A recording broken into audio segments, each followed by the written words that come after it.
ሰው ነው አከራይ እንደ ስነ ስርዓት እንጂ እና እኔ ዘንዶ ነኝ ዘንዶ በስንት ጣሙ ዘንዶማኮ ቻይናዎች አሰሪዎች አሉኝ እኔን የሚያሰሩ እነሱ ጋር መክሰስ ነው አንዳንዴም ሾርባውን ጀባ ይሉኛል እኮ የዘንዶ ሾርባ ከሚጠጣ ሰው ጋር ነው አሁን የኔ አከራይ አናኮንዳ ቢባሉ አያንስባቸው ስግብግብነታቸው ስግብግብነት የጭካኔያቸው ጭካኔ በቃ አዲስ ሸሚዝ ገዛው አይደለ አይናቸው ይቀላል ለምን አላማከርከኝም ብለው ክራይ ላይ ጨምራሉ ሸሚዝና ቤት ክራይ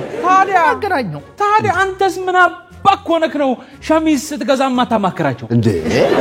የግድ ሸሚዝ ሲገዛ ማማከር አለበት ማማከር ማማከር አለበት ለምን ካልከይ ለምሳሌ አሁን እነሱ ገንዘብ ሊጨምሩበት አስበው እየጠበቁት እሱ ሸሚዝ ገዛበት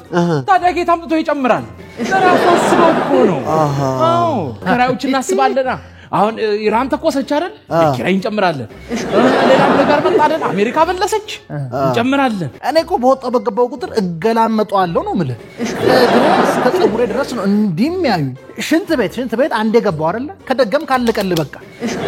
ደገም እንኳን አይቻል ለምን ከደገም ካለቀል በዛለ ደግሞ አሽሙራቸው እኔ በእውነት ይሄን ስል አልችልም ይተናል አሁን ይሄ አሁን የዝሆንም ባን አሁን ይሄ ምን ያነፋርቃል ሽንት ቤት አልደገምኩም ተብሎ ይለቀሳል አሁን ወንደላጤ ሰው ቁርስና ምሳውን ከበላ ነው እሱም ከበላ ውጪ ነው ይበላው ውጪ ደግሞ የሚበላበት ቦታ ሽንት ቤት አለ